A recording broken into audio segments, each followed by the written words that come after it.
Let's go!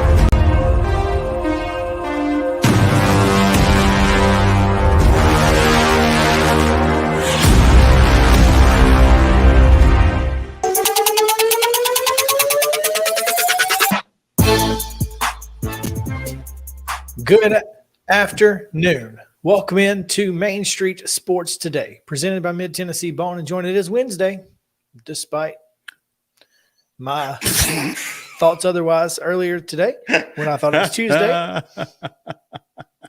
Could have been worse. Could have been worse. You could have asserted it to someone else that it was Tuesday. And I did not, so thank goodness. But it is Wednesday, January 25th, and we are so glad to be with you here. It's Wild and Wacky Wednesday, and we've got a great show lined up for you.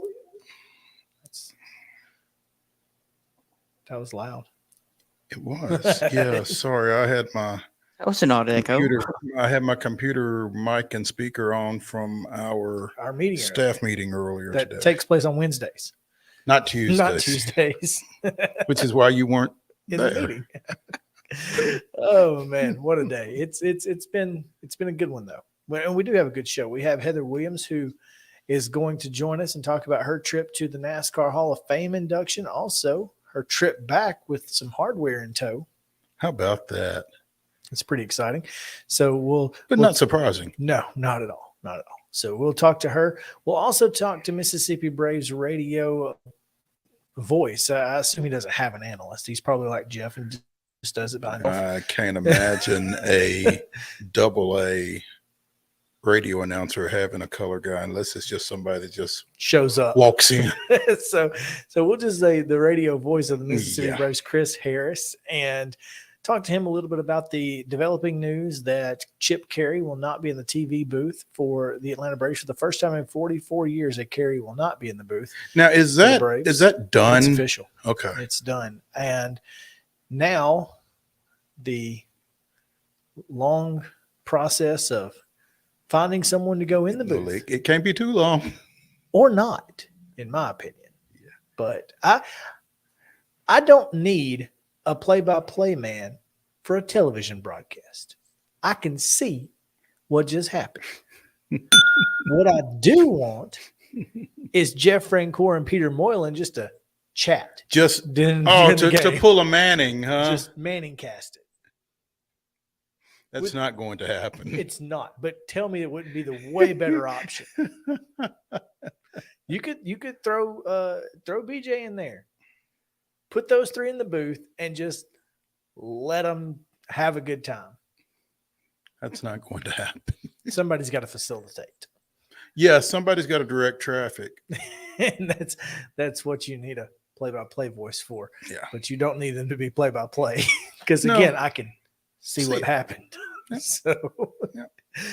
Anyway, we'll talk to Chris about what he thinks about the situation and what he thinks about the Braves and their current situation. Which is the bigger vacancy, play-by-play or shortstop?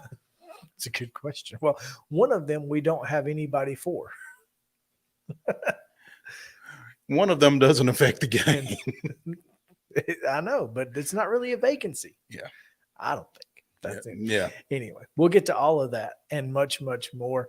We'll talk a little college hoops, Hall of Fame announcement last night, all of that coming your way in just a moment. But before we do anything else, Mo, we need to get to yesterday's results and still on the rundown. This is the Rundown. Girls high school basketball action from Tuesday night. Beach defeated Hunters Lane 79-12. Middle Tennessee Christian defeated Battleground Academy 70-58. Brentwood Academy downs Pope Prep 64-20. It was Stewart's Creek 52, Cane Ridge 41. Cookville with an 83-23 win over Wilson Central. Nashville Christian defeated Davidson Academy 40-32. Ezel Harding with a 36-24 win over Donaldson Christian. Trousdale County defeated East Robertson 52-47. It was Father Ryan 43, Harpeth Hall 39. Fayetteville with a 68-38 win over Eagleville. Forest down visiting Fairview 51-39. It was Franklin 62, Overton 51.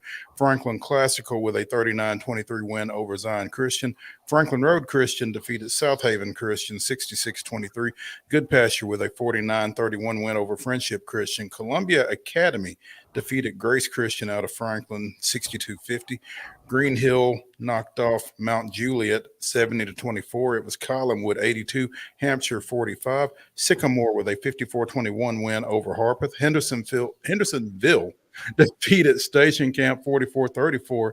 Independence with a 48-39 win over Columbia Central. Joe Burns 54, Merrill High 32. Stratford defeated Kip Nashville 49-7. Loretto goes south, gets a 65-59 win at Lauderdale County of Alabama. Lawrence County defeated Spring Hill 59-38, and it was Christ Presbyterian Academy 46, Lipscomb Academy 40. McEwen down to Dixon County 57-53. It was Gallatin 57, McGavock 25. Greenbrier 69-38 winners over Montgomery Central.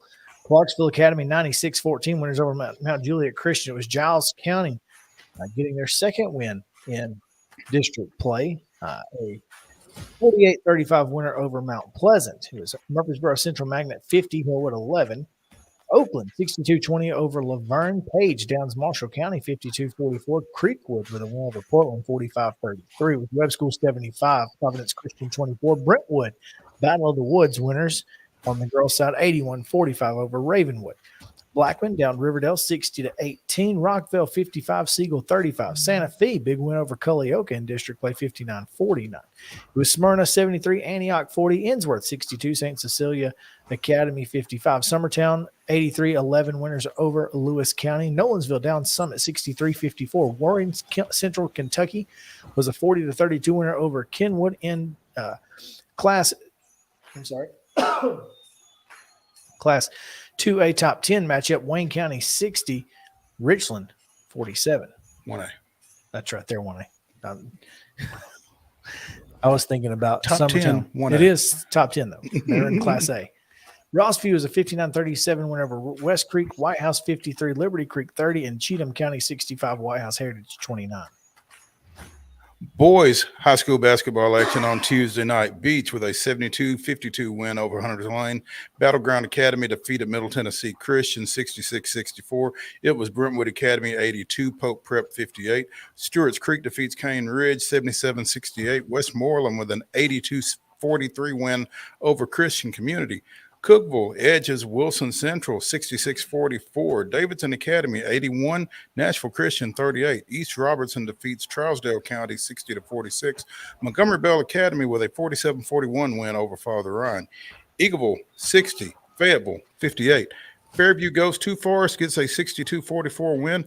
Franklin 76-42 over Overton. Franklin Classical defeated Zion Christian 83-68. Glencliff with an 84-82 win over Maplewood. Good Pasture defeated Friendship Christian 72-49.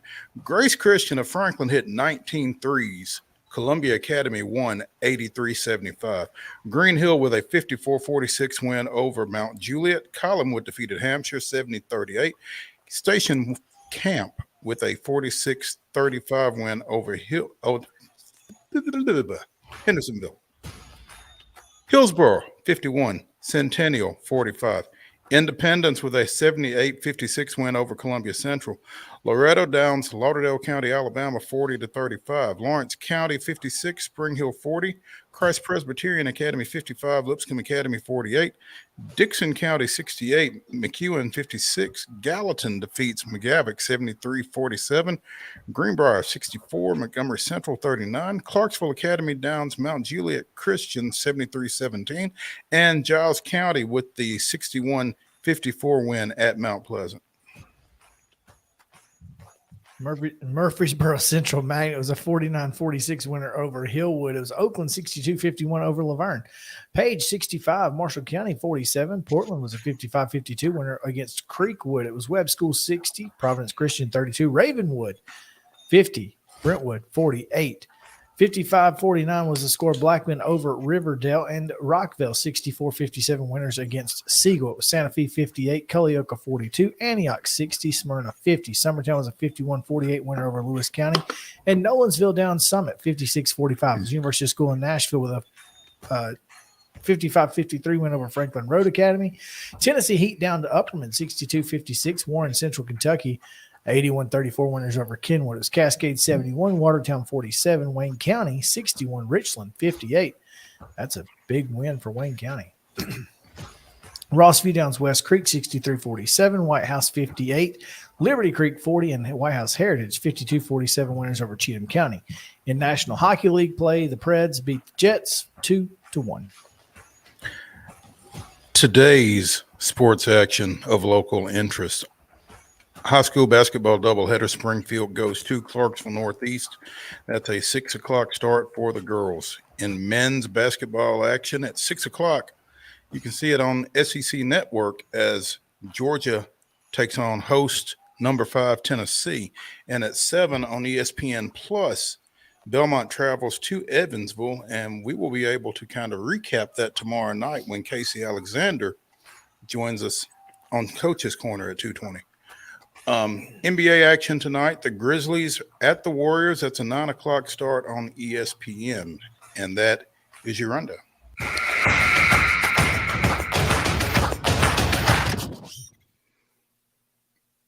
All right. Well, that's deep schedule today. Deep schedule. That's okay. Mo top story today coming from Rocky Top as extensions on extensions on extensions. Danny White is extended. Everybody getting paid. Everybody's getting paid $2.2 million per year, which seems awfully irrelevant compared to the football coach. Yeah, well. But he's a top 10 AD. In terms of, really, at 2.2? Wow. See, it's kind of crazy. Here's the thing, though. Most ADs are paid by the schools completely, whereas football coaches are paid through supplements, which are in athletic department funds donated and such. Typically, your AD is paid pretty much through the university. And I would imagine there are incentives in AD contracts as well, depending on how programs compete, on how graduation rates, different things like that. I would think if there are for Danny White, he's getting a lot of money because the University of Tennessee just won its first ever SEC All Sports Trophy, which is huge. I mean, sure. I mean, when you look across this conference and you look at the number of programs that are having high levels of success in a number of different endeavors, to win the All Sports Cup in this conference it just means more. It's really impressive what he's been able to do in such a short time. I mean, obviously there were some great programs already on campus, but making the decisions that he's made over the last 2.5 years, he's had some tough ones to make, and he's much like Alex Anthopoulos, he hasn't missed yet. And so in Danny White, we trust kind of thing until further notice. Until he gives you reason not to. Yeah. So I think this is a big deal. I think it's a good move. I think obviously keeping your athletics director happy when he's the guy who, went and got your football coach who, let's be honest, the only emotional tie he has to the university right now is the athletics director, who has hired him now twice. So it's important to keep your best assets happy, and I think keeping Danny White happy does that. Yeah.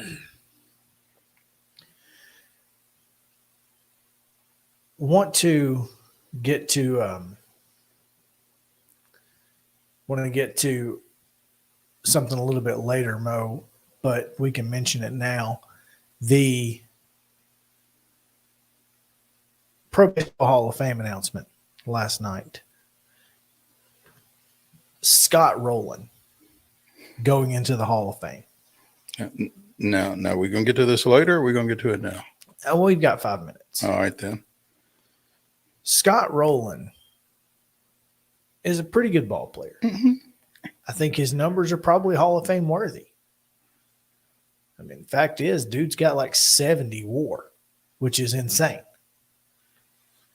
But almost every other number is comparable to Dale Murphy.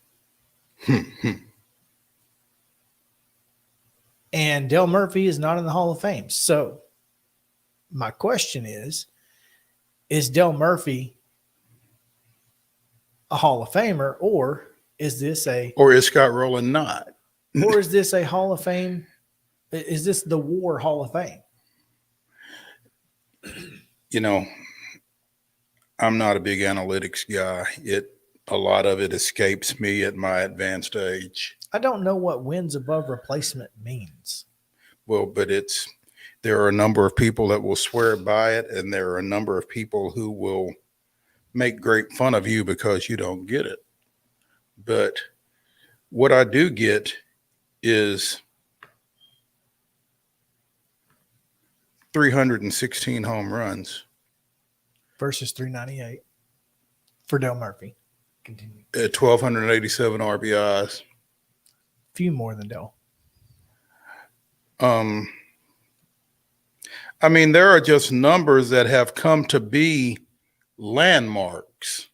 He doesn't really. 400 home runs is one of them. Now, I do have a friend, a guy that, an older fraternity brother of mine who we reconnected on Facebook here some years ago, Joe Piercy, and he had thoughts on this subject. And basically what he's saying is, and I guess this is a thought, hitting is only half of the game. Scott Rowland was one of the 3 or 4 best third basemen in the history of the game defensively. Rowland was a Hall of Fame defensive player. Brooks Robinson was no Hall of Fame hitter. Rowland was demonstrably better offensively than Robinson, but Brooks Robinson was a first ballot Hall of Famer, and he was elected in that first year because of his defense. So apparently defense and infield defense in particular, because I don't know, because clearly outfield defense doesn't mean a whole lot, because that would enhance the candidacy of the other Brave who did not get in yesterday. Andrew Jones. Yeah. Look, Scott Rowland and Chipper Jones are the only full-time third baseman to be elected to the Hall since like 1980. Apparently, it's third base is the least represented defensive position in the Hall of Fame. You would think that it would be. I mean, I guess shortstop is the most difficult. Or catcher. Does catcher count as infield? I don't know. I kind of count it as battery, so I don't know. It's a good question. I don't know how that's. I don't know how the experts count it. Yeah. The people who matter. What I say doesn't really matter. No, not at all. But it's probably shortstop the most difficult, third base the second most difficult, second base and first base the least difficult in that order. Mm-hmm.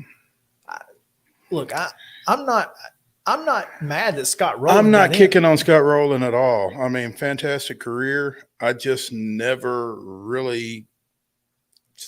got Hall of Fame from Scott Rowland.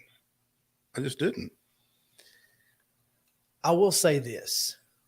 The unfortunate part of the people who are on the ballot right now is that baseball in that era was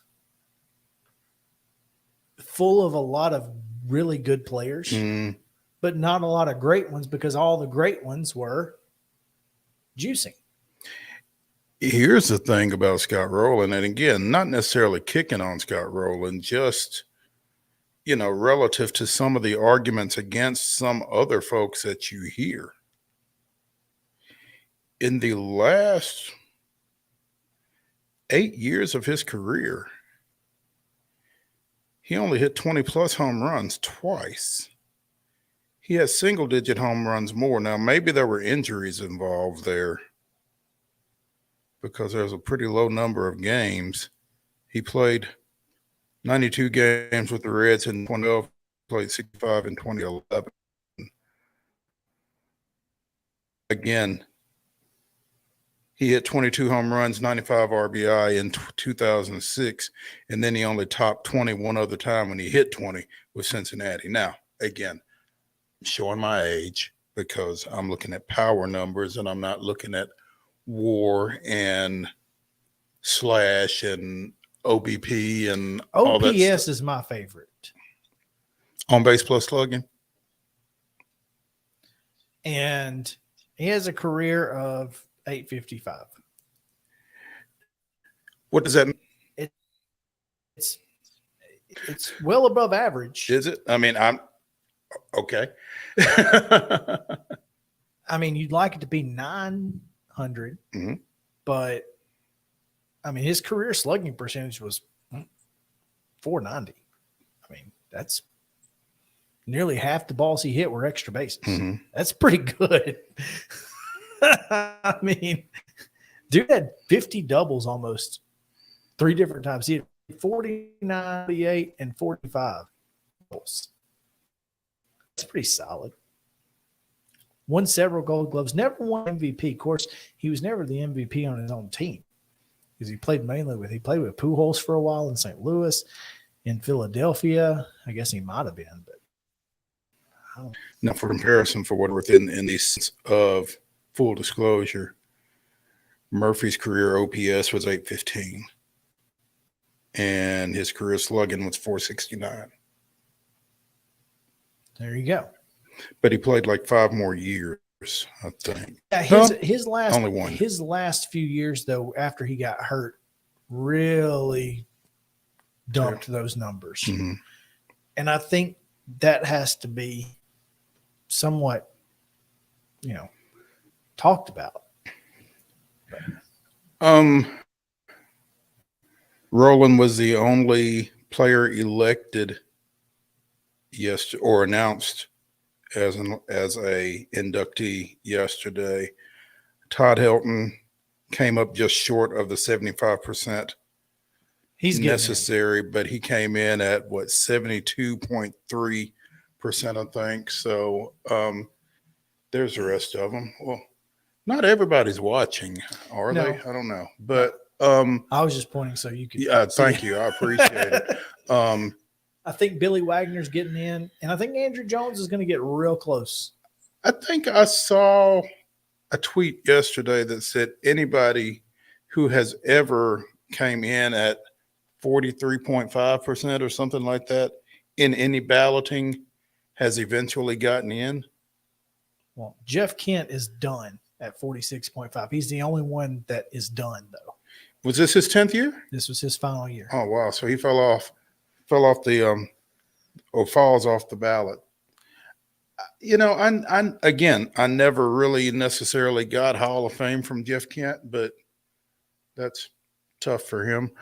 I think Sheffield's going to – I think everybody up there except maybe Beltran, but Beltran should probably get in eventually. I saw a tweet, and I love this idea. Tell me your thoughts. Because having to wait – and you've made this point on this show about if you're a Hall of Famer, why does it matter if you're first ballot or not? What's the difference? This person said one time, you're on the ballot once. You get in or you don't? You get in or you don't. Wow. Because that eliminates all this, making somebody wait BS. Like, it's straight up, are they a Hall of Famer or are they not? And, I don't necessarily disagree with that concept, but you are limited as to how many people you can vote for. Well, I think there would be. I think you would probably have to change that. Well, you would, yeah, you'd have to kind of revamp the entire process you if gotta that was remember, the way you went. You'd only get one ballot, so there would only be there might be 20 names, there might be 8 names that Because you don't qualify. have the holdovers from the previous year. Just throw that. One and done, huh? One and done, baby. Speaking of Hall of Fames, Heather Halls of Fame. I'm sorry, you're right. Halls of Fame. The NASCAR Hall of Fame induction took place this past weekend, and Heather Williams was on site. So we'll talk to her about that in just a moment on Main Street Sports. They're presented by Mid Tennessee Bone and Joint. So y'all stick around. We'll be back after this. Mid-Tennessee Bone and Joint treats your orthopedic injuries and existing conditions. Our trained physicians will get you back in the game faster. Contact us at 931-381-2663 or www.mtbj.net.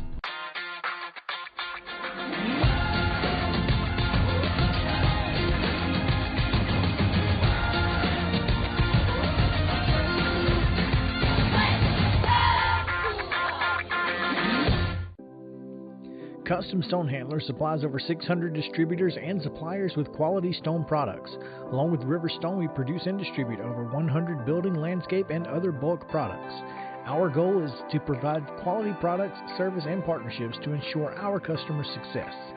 We firmly believe that the measure of any person or company is how they treat other people and customers. Give them a call at 931-490-4990 or visit CustomStonehandlers.com.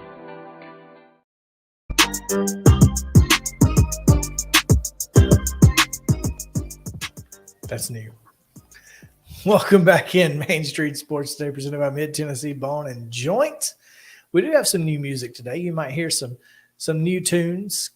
So looking forward to Justin getting in his bag over there. Yeah. DJ Justin.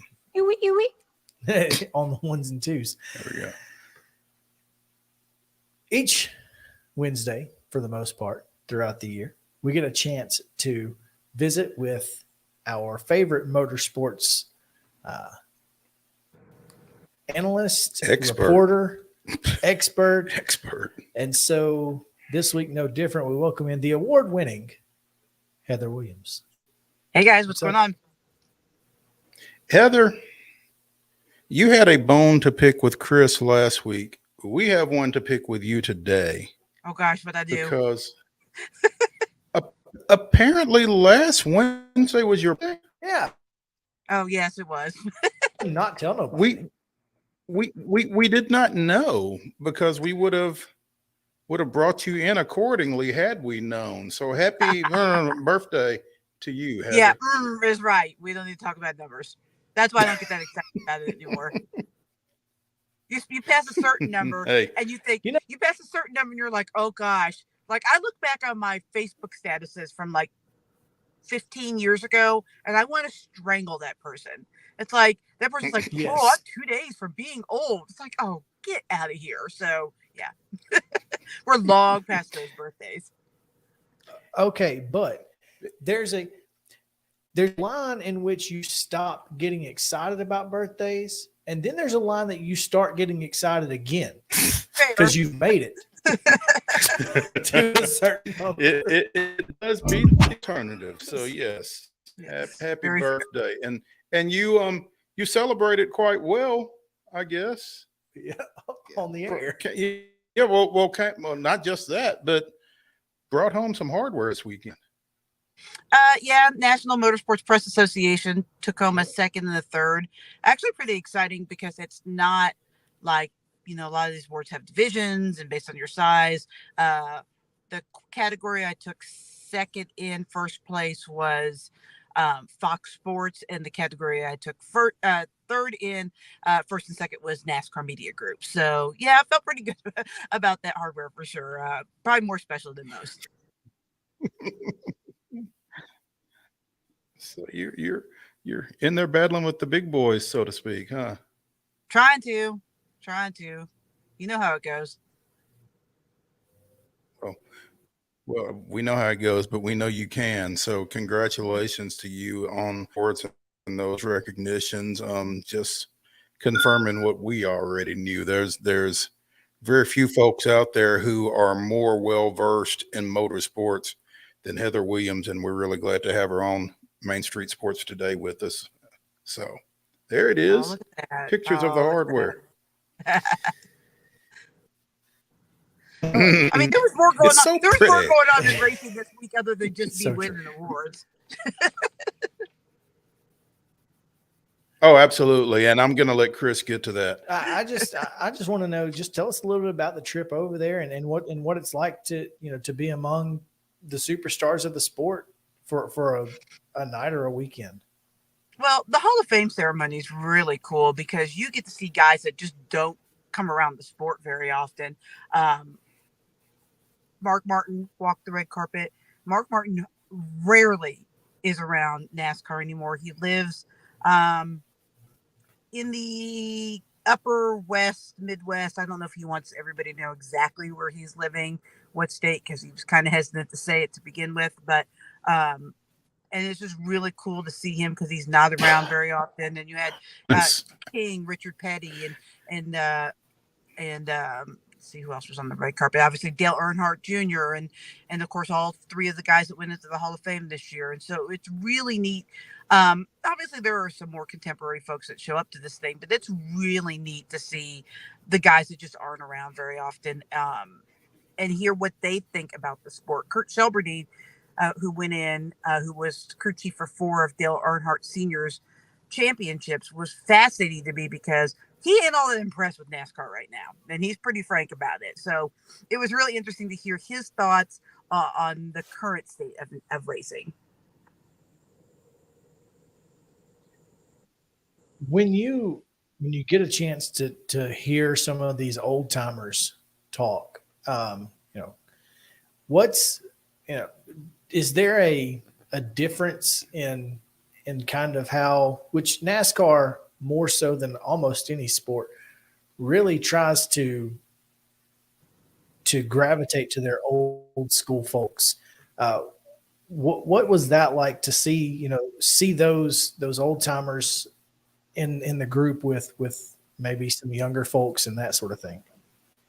Well, it was great for me because I love history, but it's also really interesting just because you get a chance to hear them talk about the difference in racing then and racing today. And, just they don't think that drivers then would survive in this era and vice versa.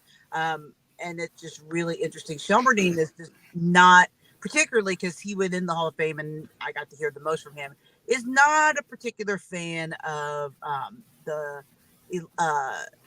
computer advances in the sport. I think he would be happy if they were still racing around on factory stock cars with tachometers and, manual transmissions and out there just doing what they did 50 years ago, which obviously is good for a nostalgia type thing, but it's not really realistic. Not when you're out there trying to compete with IndyCar and F1 in a society that is very much computer generated, and people want to be able to see, sit there and watch the race and also watch your tachometer and listen to your scanner and do all those things that you get to do in NASCAR. So I understand where he's coming from, being a history buff, but it's not really realistic way to operate the sport today.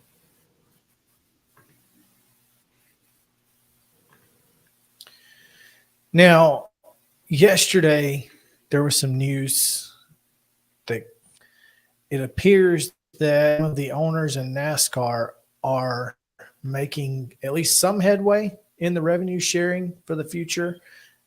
Does that seem to be this year the end goal is for the owners, or do they really just want to run more races? Because I can't imagine to put cars out there any more than they have to.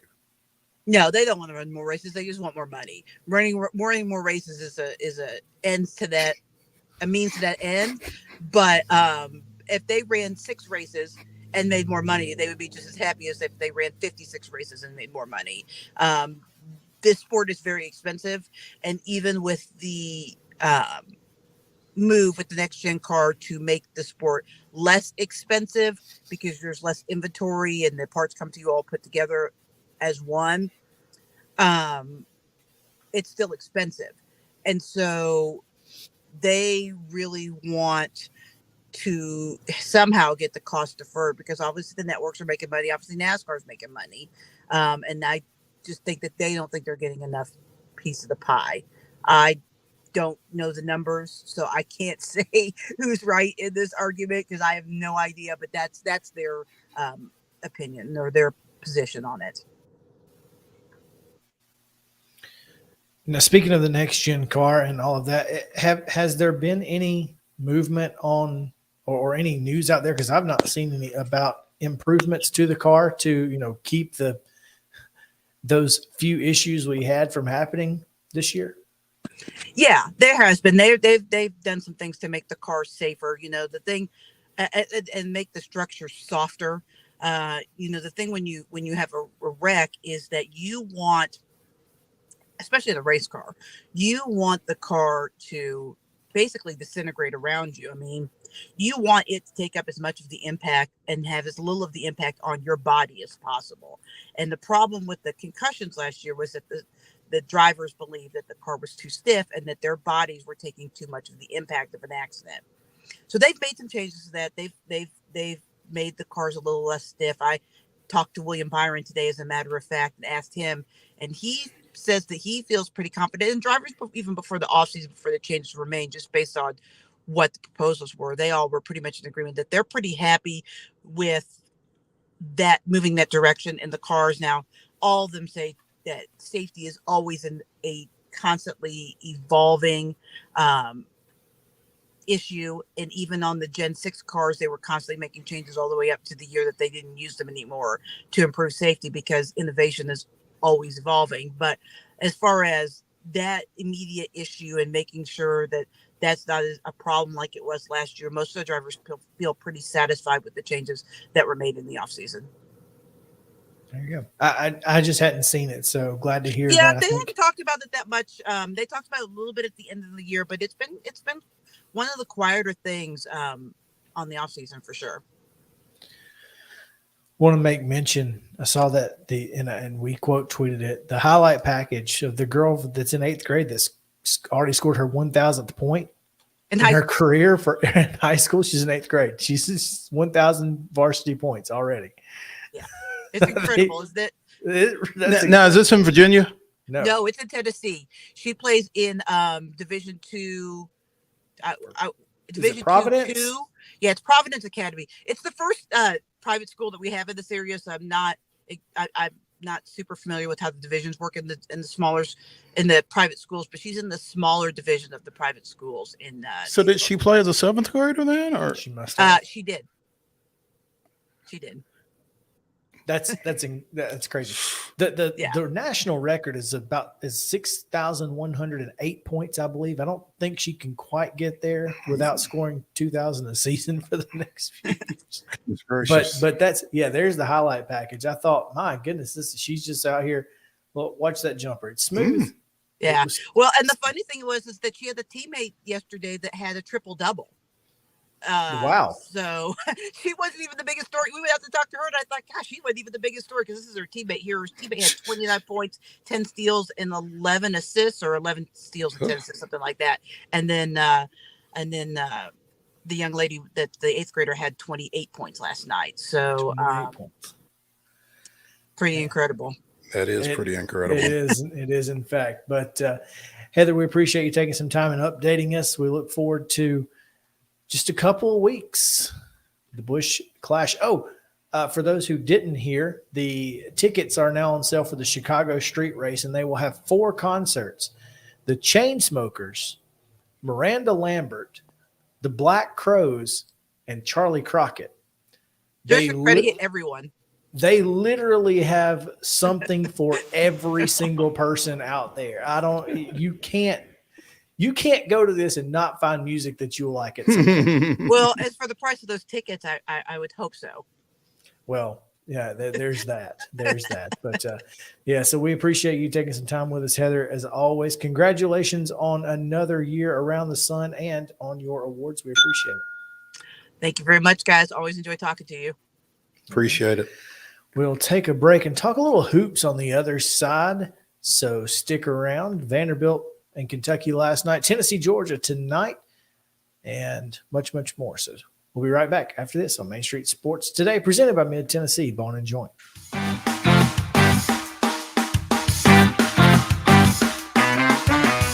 Jones & Lang Sporting Goods here in Columbia has been outfitting teams, officials, and anybody else from T-ball to college for 50-plus years. Be sure and check them out at 931-388-8060 or online at jonesandlang.com. Jones & Lang Sporting Goods, the look of a winner. Zion Christian Academy, zioneagles.org or 931-388-5731. You can schedule your appointment. Go tour their campus. It is beautiful over there, and you're definitely going to want to see it. Again, it's zioneagles.org. Give them a call, 931-388-5731, and schedule your tour today. A game without a crowd is just a scrimmage. A performance without an audience is just a rehearsal. Without your presence, high school sports and the performing arts aren't possible. Ensure that these essential extracurricular activities continue to enrich the lives of students in Tennessee. Purchase a ticket to your local high school's game or performance. This message presented by the TSSAA. Mid-Tennessee Bone and Joint has been the official sports medicine provider for Murray County Schools for more than 40 years. We specialize in orthopedic service, and our Ortho Quick Walk-In Clinic lets you bypass the ER. Visit us online at www.mtbj.net.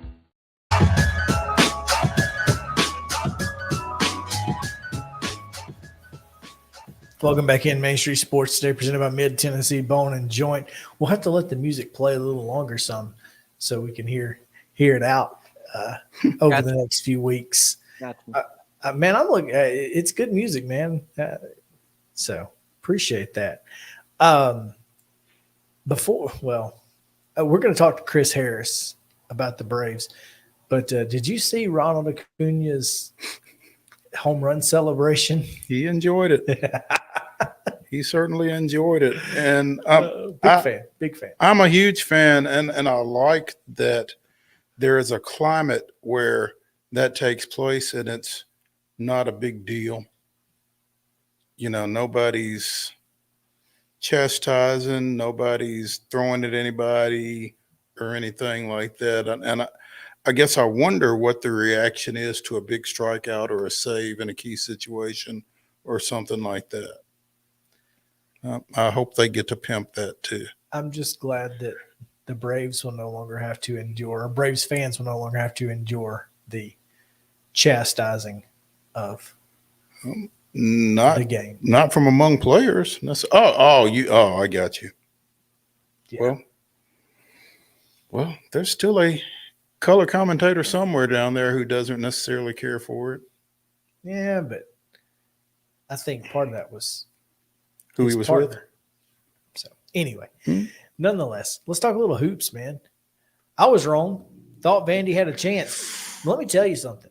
This Kentucky team is not the same Kentucky team from a month ago. Well,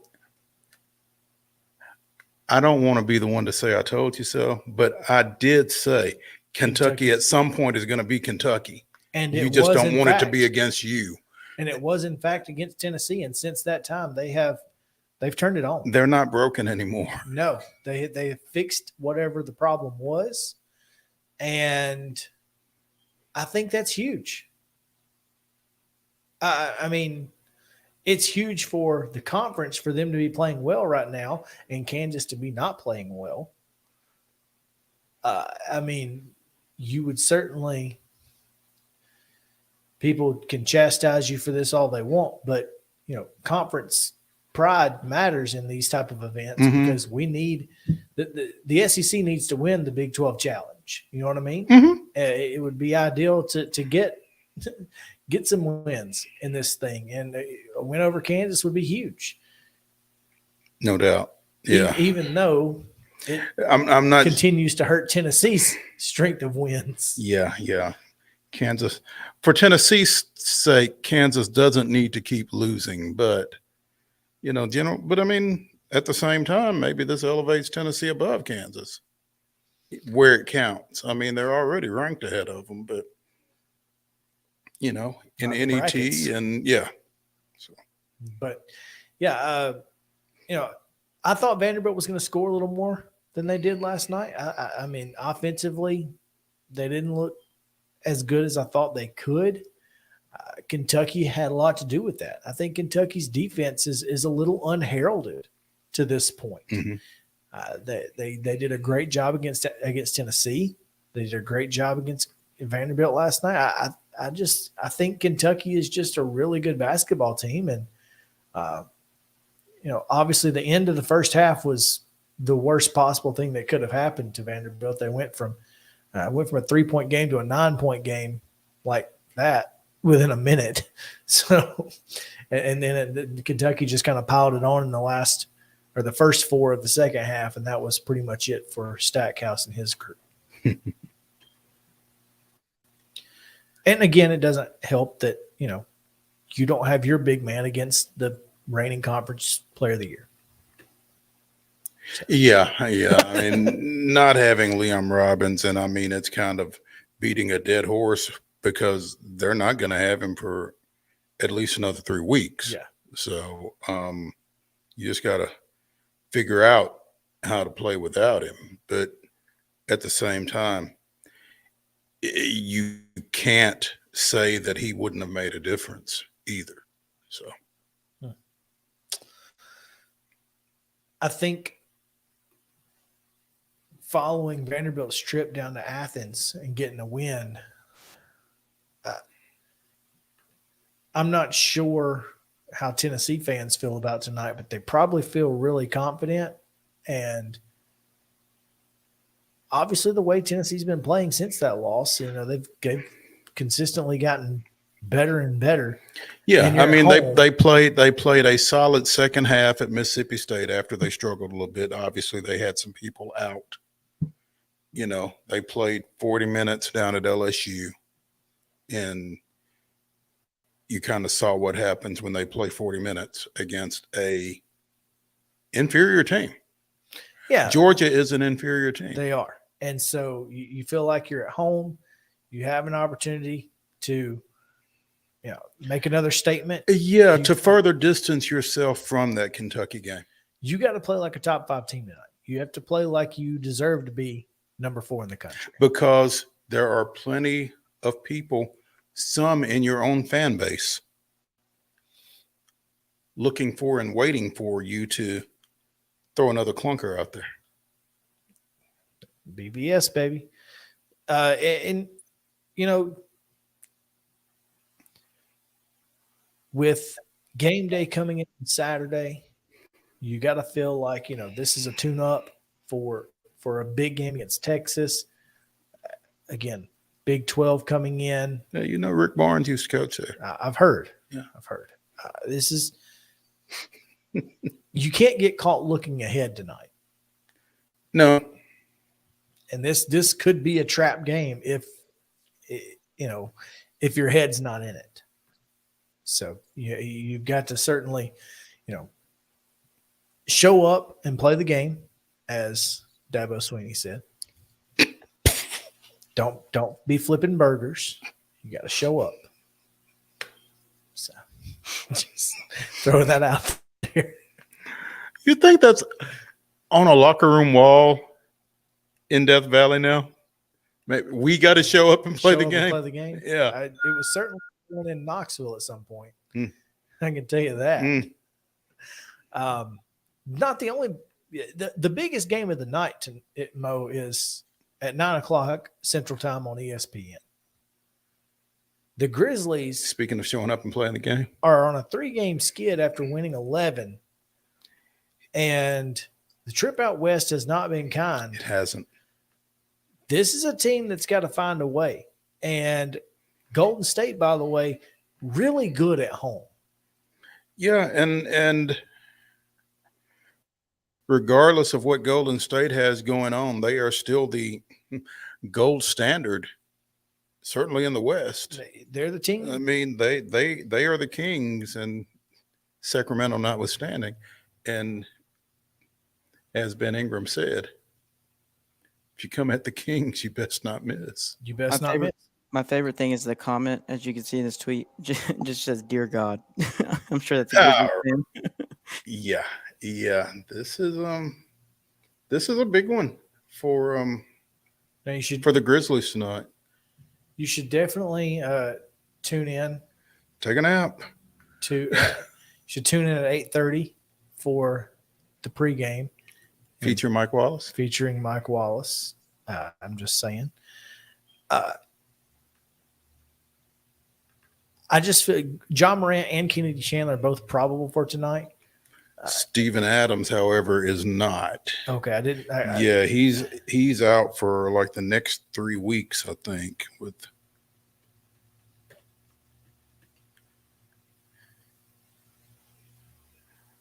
That's not ideal. Out for 3 to 5 weeks. PCL sprain in right knee. No, that's not ideal. There you go. Fortunately, you don't expect Shannon Sharp to start up any issues off the court. So he might show up. He might show up tonight. Now that Steven Adams won't be there. Now what? Oh man, that's terrible. Hey, Mo, I know that. I know I care. I don't know how much you care. Okay. But USFL announced its final hubs. I saw that, and it's intriguing to me. I mean, they call it the Pro Football Hall of Fame, but the only folks that are in it played in the NFL, right? For the most part, yeah. I mean, they may have played other places, but they certainly played in the NFL. I mean, there's nobody from the World Football League. No. Exclusively in the Pro Football Hall of Fame. So for Canton, Ohio to be a hub of the USFL was a little. Well, they played the playoffs there last year because of the World Games in Birmingham. Mm-hmm. They had a pretty decent crowd for the championship. Probably 50% without a team there. Now, I said they may not show up for the teams who are playing there, which are Pittsburgh and New Jersey. Those are the two teams that are. Folks in Pittsburgh are none too happy about playing their home games in Northeast Ohio. They're not. They're not happy at all, but they couldn't get it done in Pittsburgh, so it is what it is. And Canton is, they want something. They want folks to have a reason to come there. Well, and you can make a football weekend. Sure, you can. Because they play 2 games each weekend. So if you have a home date, then both of your home teams play home games that weekend. One on Friday and one on Saturday, or one on Saturday, one on Sunday. I don't know exactly how it works. Well, but you can make a weekend of it. And the reality of it is there aren't a whole lot of games played at McKinley Stadium. Right. I think they play some high school games there. They play the Hall of Fame game there, but there's not a whole lot. There needs to be something there.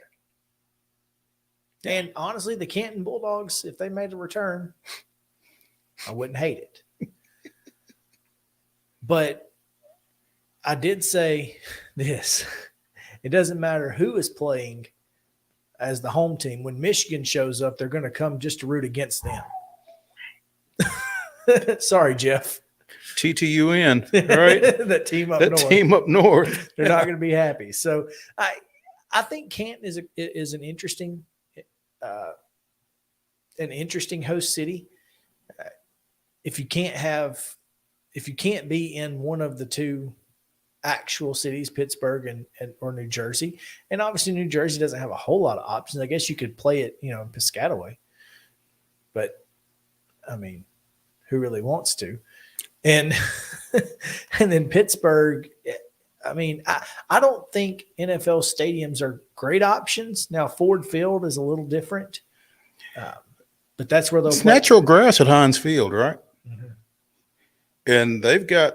I mean, they don't have a lot of traffic that time of year, but at the same time, they're getting doing something to get ready for Pitt and the Steelers. So I get it. And so I'm looking forward to this season in the USFL because I'm really looking forward to seeing how the crowds have and will increase a little bit. Obviously, Birmingham, one of the rough things about Birmingham was not only were the crowds kind of sparse for if Birmingham wasn't playing, They weren't great when they were playing. They kind of got less and less as the season went on, despite Birmingham winning, because it was every weekend. So now you go from 10 weekends to 5 weekends at home. And that's a big deal, I think. Yeah. Because, it just makes it a more desirable ticket. There's less time, less options to go. So the USFL, I think, is doing this right. I think they found a way. Well, this was kind of the plan, though, to go was. from 2 hubs to go to 4 hubs and eventually get everybody playing at home, isn't it? So that's the goal. And I think that's why I think they're doing it the right way. They're slowly growing. No need to pay rent if you don't have to, kind of thing. Mm-hmm. And the XFL may work out, but to me, I feel like the USFL really has a good grasp on the long game. Better, perhaps, than any other spring league has. They're not trying to do too much too quick. They're not getting out over their skis, And that's where I think the XFL is going to struggle a little bit.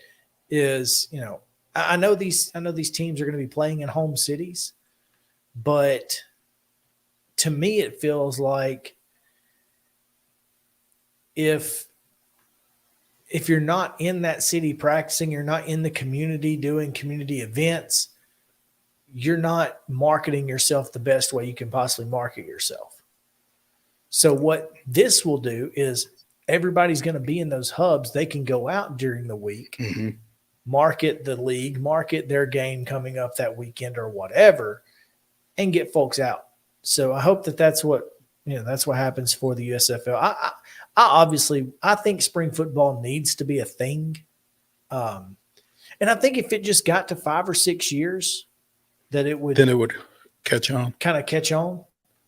Because most people are just apprehensive about getting excited about something that has never worked on a long-term level. Mm-hmm.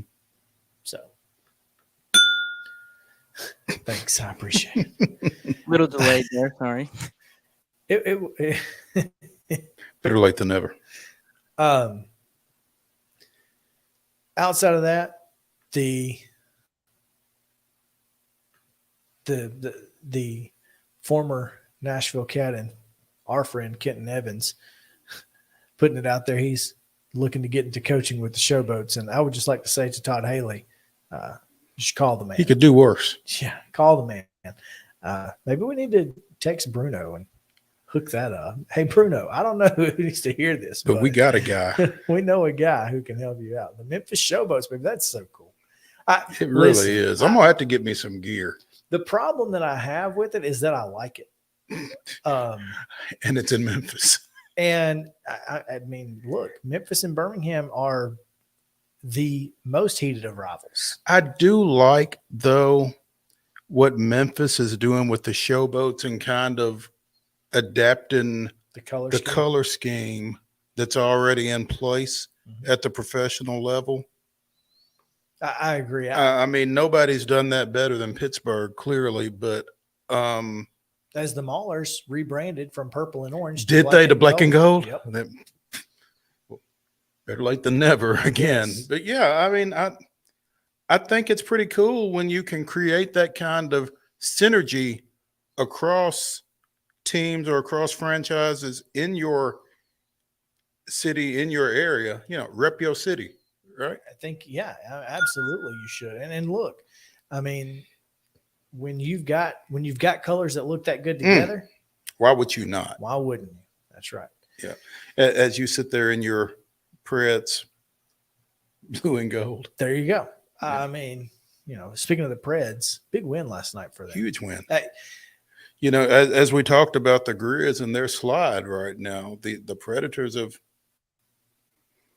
kind of stopped the slide that they were on during their road trip and gotten home and done some damage. 7-3 in their last 10.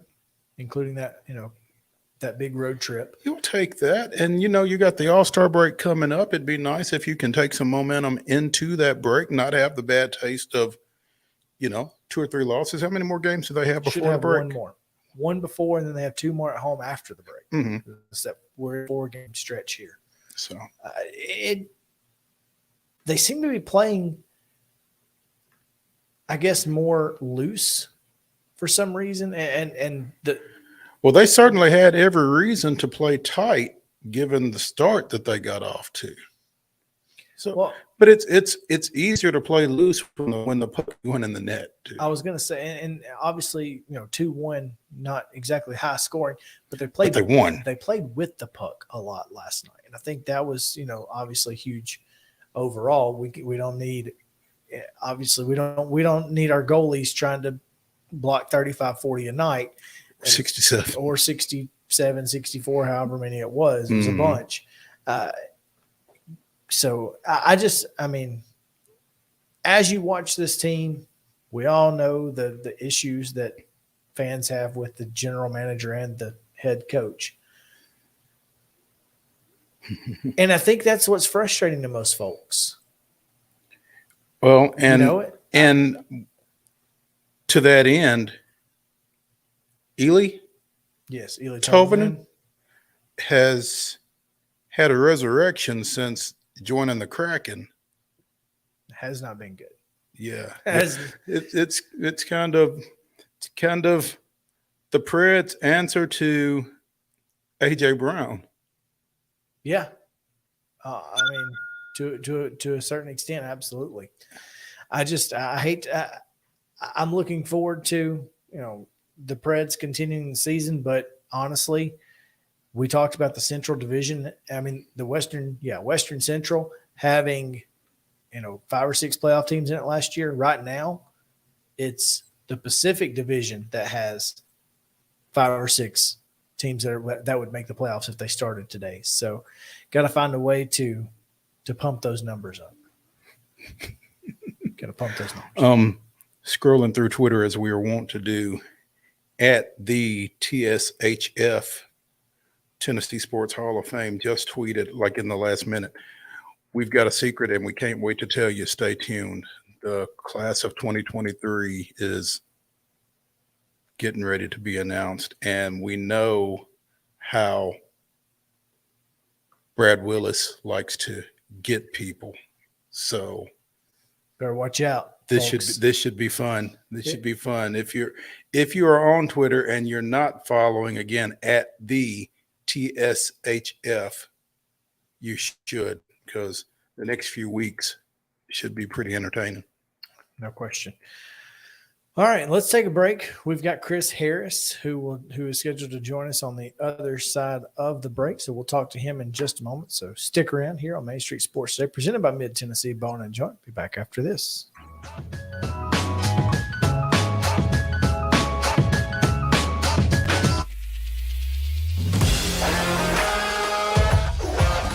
Hockey in Music City just hits different. It's one big honky-tonk party. It's the sea of gold in the crowd. The goals, the saves, the celebrations. It's an experience like no other. Don't miss a minute of the action this season. Visit NashvillePredators.com/tickets to get your seats today. That's NashvillePredators.com/tickets. And we'll see you at Bridgestone Arena. This is Chris Yow with Main Street Sports Today. Every show, Mo Patton and I welcome friends from all across the sports landscape, from high school coaches and reporters to national, college, and pro sports personalities. You never know who might stop by for a chat. AP Tennessee Sports Editor, 3-time Tennessee Sports Writer of the Year 2020 TSWA Hall of Famer. She covers the Titans, the Predators, the Grizzlies, college football, and hoops. Please make welcome Teresa Walker. Former University of Tennessee, former Team USA Olympian, ex-Cy Young Award winner, R.A. Dickey. R.A., did I miss anything? Man, that was sweet. Yeah, I need to listen to that before I go to bed every night. That was nice. Has 5 sports Emmys. That's not bad for the other guy in Wham, Ryan McGee. The other guy in Wham married the best looking girl, Bananarama. So the other guy in Wham had a pretty good life. From preps to pros, we're taking on the sports topics you care about. Tune in across Main Street Media social platforms at 2 p.m. or on demand on your podcast distribution platform of choice.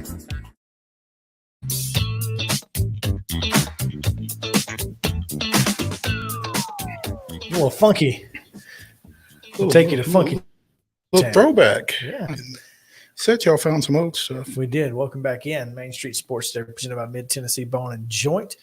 Looking forward to this next segment as we talk a little Braves. I know it's January 25th, but we're not too far off from pitchers and catchers reporting and spring training and all the things that go along with that. So, as a matter of fact, if you go to our next guest's Twitter account, he just tweeted out earlier today how many days it is to a pitchers and catchers report, and with someone's jersey number 24. So that seems like a are you doing that every day from now on, Chris? No, I can't do that. I happened to see that's Michael Harris. He was his number when that's he was, what with us last year. Of course, he wears 23 in the big leagues, but I thought that was just kind of appropriate. Use him again tomorrow. What's that? Absolutely. Yeah, I can do it Chris again Harris, tomorrow with his big league number. Chris Harris, the voice of the Mississippi Braves, joining us here on Main Street Sports Today by Mississippi. Chris, answer a question Chris had earlier in the show. You don't have a color guy, do you? Sometimes I have a broadcast intern that joins me for most of the home games, so I would consider that kind of a color guy. But most of the time I've been a broadcaster in baseball for 15 years. I've been solo. It's a different dynamic, isn't it? You have to be a little bit off to talk to yourself for that long a period of time. But yeah, baseball on the radio will always be, I think, one of the greatest arts in our business, because there is so much time to fill. You have to really be able to tell stories, paint the picture for the audience. And I think most people grow up baseball fans. You grew up listening to somebody. I grew up in West Tennessee and listening to KMOX and listening to Jack Buck and Mike Shannon. I was not old enough to remember Harry Carey when he called Cardinals games, but the sounds of Jack Buck and Mike Shannon, and listening to old Harry Callis broadcasts, and that's the music to summer. Is listening to baseball on the radio. It's interesting. It is interesting, and what's really interesting, he's a West Tennessee native. You notice he grew up listening to Cardinals baseball, that kind of thing, and now he's calling for the Braves AA affiliate. And I went to school in West Tennessee for a year, and I didn't realize just how much of a stronghold the Cardinals had on that area of the state. I mean, I grew up in this area, and most everybody's Braves fans, and back then, maybe not so much because they weren't always great, but it was more Braves than anything else. And I guess I just thought that was statewide. And then everything changes when you cross the river. So it's a little different over there in a lot of ways, but certainly with baseball allegiances as well. Chris, how long will this be for you with the Mississippi Braves now? So I began with them in 2018. And I was with the team in West Tennessee, the Weston Diamond Jacks and Jackson Generals. I started there in 2009 and was there through the transition when they changed the name. Left there after 2014 and got hooked on to a brand new franchise. I was leaving Huntsville and moving to the Mississippi Gulf Coast. So I was able to kind of lead the PR efforts and the planting of the Biloxi Shuckers down there on the Gulf Coast, the Milwaukee Brewers affiliate. And then the Braves came calling in 2018. And when you live in the South, if the Braves come calling, you answer. And I've enjoyed my time. Especially when they call you. That's pretty Yeah. impressive. You didn't call them; they called you. Who do you They feel did. like? Who do you feel like they're calling this week, Chris? Well, my phone's Have they on. called you? My phone's on, so if they want to, DMs are open, right? DMs are open. I think I think that surprised everybody. Most everybody that I've talked to, was a little bit surprising. I think everyone, would have just thought that Skip's going to be there, forever, and Chip and Chip and Skip. Chip Carey is one of the nicest human beings I've ever met, and obviously the family is phenomenal. I've gotten to know his twin sons, who are the co-voices of the minor league team down in Amarillo, Texas, and so there's a pipeline of more Careys on the way. Josh Carey, his stepbrother, is the voice of the team in Rocket City, the Trash Pandas. So the Carey name is still living all through the world of baseball. And I think the big thing is, and it's really, I think you really see the weight of how big of a job that is. I mean, it's been as big a conversation as, who's going to play shortstop the last few days, about who's going to be the new TV guy for the Atlanta Braves. So you see how impactful the role is, and there's not going to be a short list of candidates that are certainly qualified and able, that would want the job. And I think there are some really obvious candidates, and they're going to find somebody that's phenomenal.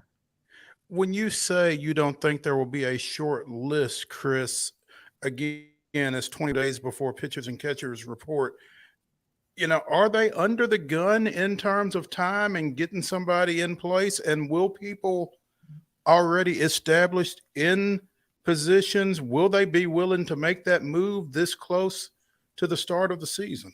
Because I don't know what that entails. I would imagine it's kind of like any other business. I mean, kind of like coaching. When a big position comes open, there's going to be a lot of different people that would want that job, whether it be guys that are already in baseball. I think of the name Tom Hart. I think his name was thrown out a little bit the past few days. I know Mark Bowman, the Braves beat writer for MLB.com, put his name out there. I mean, Ben Ingram, who I've known for 15 years since I started back in 2009. He was in this spot, was the voice of the M Braves, and now he's going on a couple of years as the radio voice. The thing about Ben that I always nag him about is he is a bit of a handsome dude. He does not have a face for radio. Right. That's what I'm trying to say. I'm trying to say it in the most politically correct way. But he definitely is a radio guy that has a face for TV. And I think now he has an absolute love for radio. I mean, he is a radio baseball play-by-play nerd. And I think he has just a passion for that side of it. So, I haven't talked to Ben since. I don't even want to, wonder what he's thinking. I'm sure he's got a lot going through his mind. He's just a true example of getting an opportunity. I mean, here's a guy from Madison, Mississippi, who, got an opportunity doing some college wood bat, then eventually became the voice of the Mississippi Braves. He was doing pregame, postgame stuff and slid into the role. And, you listen to Ben, and it's just like listening now. He's polished himself quite a bit, but he's still the same Ben Ingram that I remember from 15 years ago. So he's taking advantage of that opportunity. And, I think everybody loves Ben and Joe and what they do on the radio side. So I'd hate to mess that up, but Ben can do anything he wants to do. And if that's what he wants to do, then I think he would be, outstanding. Again, you being from the South, you being in the Braves organization, so to speak, you might be a little bit biased, but when you talk about the fact that, this job is open and most people would be interested in it, is this one of the better television play-by-play assignments in Major League Baseball? And if so, what do you gauge that on? Yeah, I think you gauge it on, market size, the regional factor. I mean, with Braves baseball, I mean, it starts and ends with Ted Turner and TBS, and kind of an end of an era with Chip Carey, going to St. Louis. Now Joe Simpson on radio is really the last lineage of TBS, and I think with even the addition of the Fox affiliates and now Bally's, but the Braves hit every market. St. Louis is a monster. I mean, St. Louis stretches all over the Midwest. KMOX radio was huge for the Cardinals for so long, and they have the monster of the Midwest. I think the Dodgers is probably one of the marquee. Vin Scully obviously was the guy there. Joe Davis, who was the voice of the Montgomery Biscuits in the Southern League for a couple of years. True story, Joe almost was my intern in 2010 in Jackson, Tennessee, but he ended up getting the Montgomery Biscuits job. And now he is the voice of the World Series on Fox and took over for Vin Scully.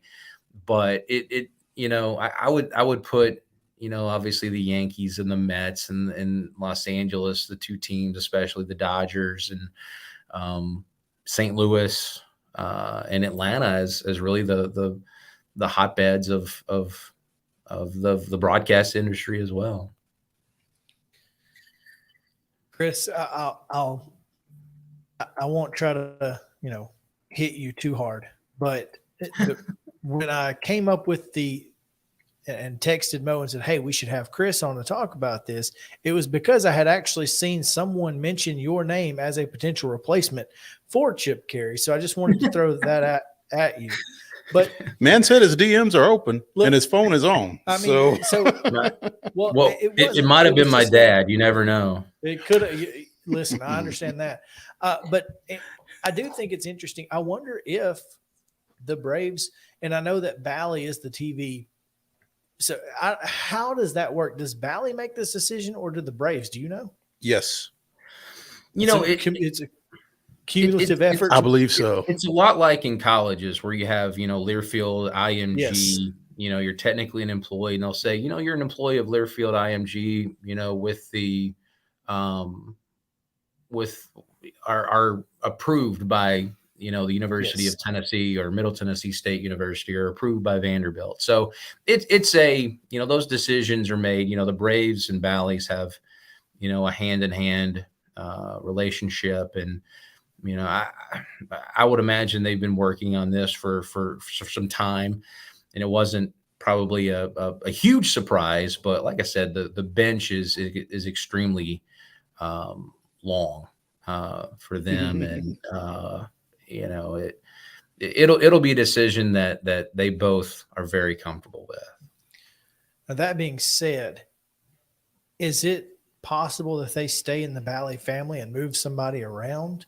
Because I've heard a couple different names from literally from South Beach to Seattle. There have been names thrown around. So is that most likely, or do you think they might try to go to somebody outside that box? This is the silly season for broadcasting, I guess. Right? It's talking season, baby. My goodness. I really don't know. It just, you don't know what. It's got to be the right fit, and I think with this type of, I saw somebody posting, and everybody either loves you or hates you if you're a broadcaster. I think, some people, said, well, I'm glad Chip's gone. Or some said, I loved him. I thought Chip was phenomenal. His voice, that voice is basically your soundtrack to summer. So, they want someone that's going to be, from a personality standpoint, from a talent standpoint, from a recognizability standpoint, that's going to be the soundtrack to summer. Say again? Do they go to Rocket City and keep a Carey in the booth? You never know. You never know. It's hard to leave the trash pandas, though. They have a great thing going. It would be hard to leave Toyota Field. I'm not going to lie to you. It's nice over there. I don't know. I wish I had the blueprint, the answer. I just know they have plenty of options. I didn't even think about Tom Hart, but I don't know what he would like to do. I think he would be perfect for the job. Like I said, Ben Ingram would be perfect for the job. So I found the tweet. So I've been looking for the last 20 minutes. Benjamin Chase. I don't know if you know him. I believe Ben Ingram should be the lead candidate for the play-by-play job in Atlanta. However, I'd really love to see the organization move from within and bring Chris Harris from Mississippi to Atlanta to take Ingram's radio spot. So how about that? I saw the grin on his face when you said Benjamin Chase. You know this guy? I don't think so. Oh wow! He's a reporter for the Huron Plainsman. Okay, maybe you should get to know him. Yeah, maybe you need an agent. Yeah, I'll put the check in the mail. Big Gentle Ben on Twitter @Big Gentle Ben. There you go, Chris. Obviously, there's a difference between radio play-by-play and television play-by-play. For you, for Ben, for whoever it is, if they're coming from that radio background, how tough is that transition? It's a totally different animal. In my off season, I do some TV work, the ESPN Plus, and different streaming platforms. It's a totally different animal when you can actually see what's on the screen. You're no longer necessarily painting the picture. You're more narrating along for the fans. So, you have a lot of different voices in your ear. You have stories that are told via graphics, stories being told via highlight packages. So you're no longer painting the entire picture, but you're narrating along. And, I think, and I go back to Joe Davis, I think he is the best right now when it comes to baseball. And, there's times where you make the call, you make that great, swing and a drive, which that's obviously Chip's one of his big things, but you also let the moment really marinate. You've got the ambient sound, you have, the picture telling the story. And there's a lot of times where you just got to get out of the way. You got to know when that time is. And I think that's the biggest difference with TV and radio is you know when and how to, make your notes, make your mentions to where, you're helping out the audience and you're really watching the game with them as opposed to, telling them everything that's going on.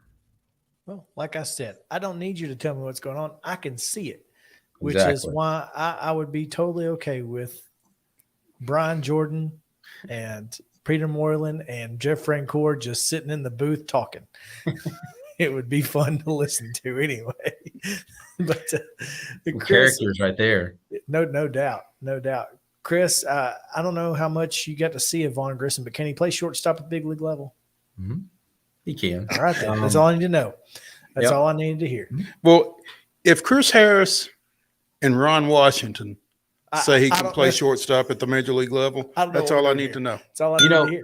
Last year during the postseason, and one thing that's really cool with the Braves, they've been so great with me and some of us in the organization. They invite us to come up. I was able to be there, throughout the World Series run in 21. Last year, was able to go up and be a part of the postseason as well. There was a rain delay during one of the series. It was about a 3-hour delay, and Dave Lazat and I, the broadcaster for AAA Gwinnett, went down to the dugout just to kind of hang out down there and see if we could see anybody and chat. And Ron Washington was sitting in there, and literally we talked with him for about an hour. A lot of it was about the new rules this year, which is, the no shift rule and pitch clocks coming into effect. But we talked about Vaughn Grissom, and, his plan was to have him come to New Orleans, where Ron Washington lives, several times throughout this offseason. And,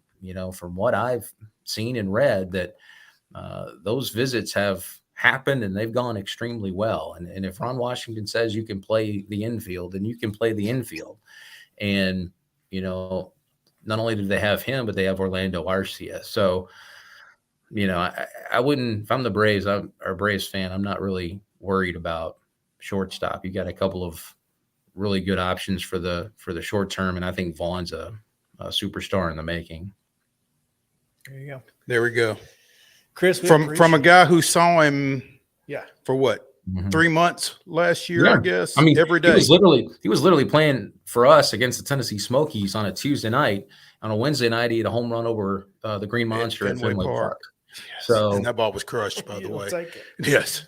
I mean, he's got the it factor, and I think the Braves are in such amazing shape. I mean, it's just going to be a lot of fun to watch. No question. Chris, we appreciate your time as always, man. We look forward to talking to you a little bit closer to baseball season, and good luck this year. Let us know if your DMs get slid into. I'll be sure to let you know. Always great talking to you guys. Somebody's sliding in like Chase Utley. Yeah, be sure and let Big Gentle Ben know as well, because he will certainly want to know. So yeah. Sure, I need to figure out who that is. Yeah. Appreciate you, man. Got it. All right. It is time for Wild and Wacky Wednesday, where we give you the weirdest and the wildest news from across the world. And Florida. And listen, I missed out getting to talk about the week. So I'm not missing out this week. We're going to start off. Talk quickly. In Florida, where a Florida robbing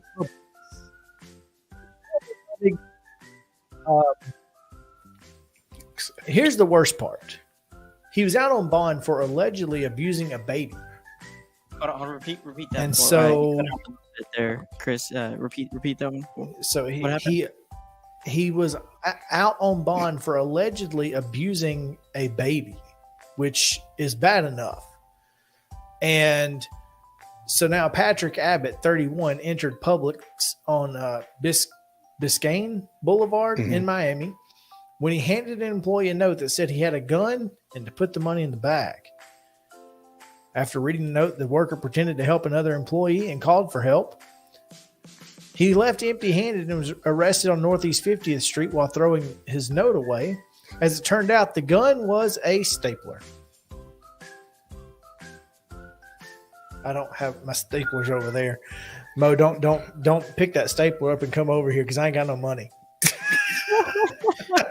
What's the point then? Yeah. Wow. There is no point. A stapler. Hey, you got to do what you got to do.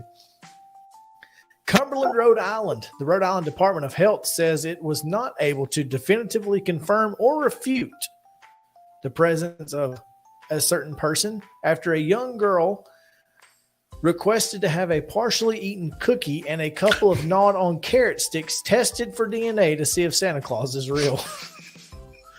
We saw that on the news the other night. That's hilarious. The department tweeted on Monday, "We all agree something magical may be at play here." The department said it found no complete matches to anyone in the combined DNA index system, but there were partial matches to a 1947 case centered around the 34th Street in New York City. That's a fantastic. Good job. It would need more DNA samples from other known Santa encounters to make a definitive match. So I hope they get inundated with like kids from Rhode Island just sending in cookies. That's funny. And fool me once, shame on me. Fool me twice, shame on you. Fool me twice, shame on me. Fool me three times. I don't know what to tell you. A woman was pulled from a storm drain for the third time in just over 2 years. Delray Beach police say she refused to come out of the pipe after she swam into it to avoid police. Firefighters finally got her out. She was rescued from a storm drain in March of 2021, and she was actually reported missing and said she, for weeks, wandered around the canal's storm drains trying to get out. She got lost. So that's nuts. She's nuts. No doubt. That's Wild and Wacky Wednesday. We'll be back tomorrow. It's going to be a fun one. We appreciate you. Main Street Sports Today, presented by Mid-Tennessee Bone and Joint. See you then.